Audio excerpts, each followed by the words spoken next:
I'm FAHAMA'S and my channel's name is FAHAMA'S Diaries. So today I am back with the famous story Charlie and the Chocolate Factory episode 5.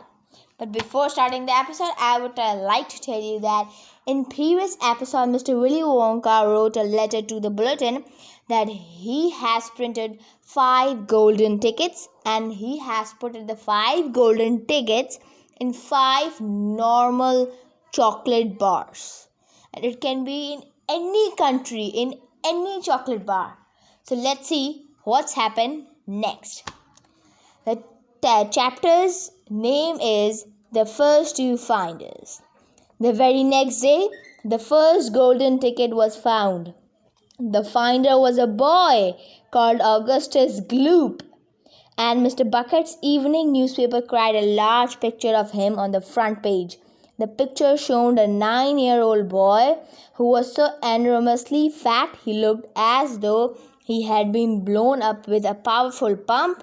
Great flabby folds of fat bulged out from every part of his body, and his face was like a monstrous ball of dough with 2 small greedy current eyes peering out upon the world. The town in which Augustus Gloop lived, the newspaper said, had gone wild with excitement over their hero. Flags were flying from all the windows.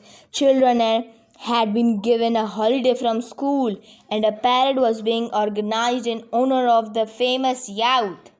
I just knew Augustus would find a golden ticket. His mother had told the newspaper man he eats so many bars of chocolate a day that was almost impossible for him to not find one. Eating is his hobby. That's all he's interested in. But still, that's better than being a hooligan and shooting off zip guns and things like that in his spare time, isn't it? And what I always say is he wouldn't go on eating like he does unless he needed nourishment, would he? It's all vitamins. Anyway, what a thrill it will be for him to visit Mr. Wonka's marvelous factory. We are just as proud as anything. What a revolting woman, said Grandma Just Fine. And what a repulsive boy, said Grandma Georgina. Only 4 golden tickets left, said Grandpa George. I wonder who will get those. And now the whole country, indeed the whole world, seemed suddenly to be caught up in a mad chocolate buying spree. Everybody searching frantically for those precious remaining tickets. Fully grown women were seen going into sweet shops and buying 10 Wonka bars at a time, then tearing off the wrappers on the spot and peering eagerly underneath for a glint of golden paper. Children were taking hammers and smashing their piggy banks and running out to the shops with handfuls of money. In one city, a famous gangster robbed a bank of £1,000 and spent the whole lot on Wonka bars that same afternoon. And when the police entered his house to arrest him, they found him sitting on the floor amidst mountains of chocolates, ripping off the wrappers with the blade of a long dagger. In far-off Russia, a woman called Carlotte Rusi claimed to have found the second ticket, but it turned out to be a clever fake. The famous English scientist, Professor Foulbody, invented a machine which would tell you at once, without opening the wrapper of a bar of chocolate, whether or not there was a golden ticket hidden underneath it. The machine had a mechanical arm that shot out with tremendous force and grabbed hold of anything that had the slightest bit of gold inside it. And for a moment it looked like the answer to everything. But unfortunately, while the professor was showing off the machine to the public at the street corner of a large department store, the mechanical arm shot out and made a grab for the gold filling in the back tooth of a duchess who was standing nearby. There was an ugly scene, and the machine was smashed by a crowd. Suddenly, on the day before Charlie Bucket's birthday, the newspaper announced that the second golden ticket had been found. The lucky person was a small girl called Veruca Salt, who lived with her rich parents in a great city far away. Once again, Mr. Bucket's evening newspaper cried a big picture of the finder. She was sitting between her beaming father and mother in the living room of their house, waving the golden ticket above her head and grinning from ear to ear. Veronica's father, Mr. Salt, had eagerly explained to the newspaper men exactly how the ticket was found. "You see, boys," he had said, "as soon as my little girl told me that she simply had to have one of those golden tickets, I went out into the town and started buying up all the Wonka bars I would lay my hands on. Thousands of them. I must have bought hundreds of thousands. Then I had them loaded onto trucks and sent directly to my own factory.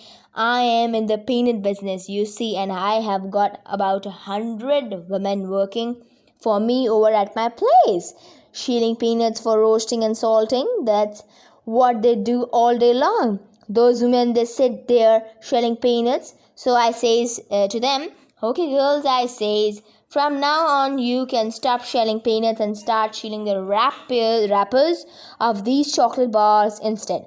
And they did. I had every worker in the place were yanking the paper off those bars of chocolate, full speed ahead from morning till night. But 3 days went by and we had no luck. Oh, it was terrible. My little Veronica got more and more upset each day, and every time I went home she would scream at me, 'Where's my golden ticket? I want my golden ticket!' And she would lie for hours on the floor, kicking and yelling in the most disturbing way.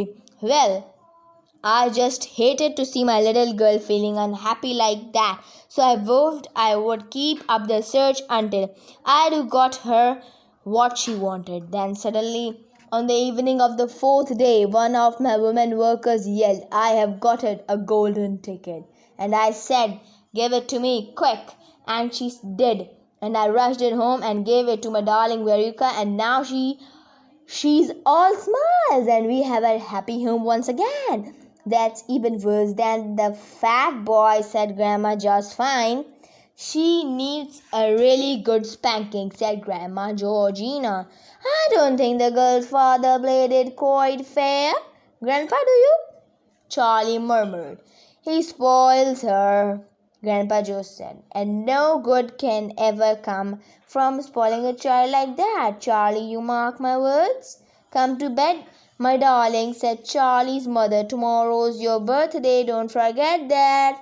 So I expect you will be up early to open your present, a Wonka chocolate bar," cried Charlie. "It is a Wonka bar, isn't it?" "Yes, my love," his mother said. "Of course it is." "Oh, wouldn't it be wonderful if I found the third golden ticket inside it?" Charlie said. "Bring it in here when you get it," Grandpa Joe said. "Then we can all watch you taking off the wrapper." So this was today's chapter. Do you love today's chapter? Tell me in the comment section, and do subscribe my channel, like my videos, and share my videos too. Till next video, Allah Hafiz to you all.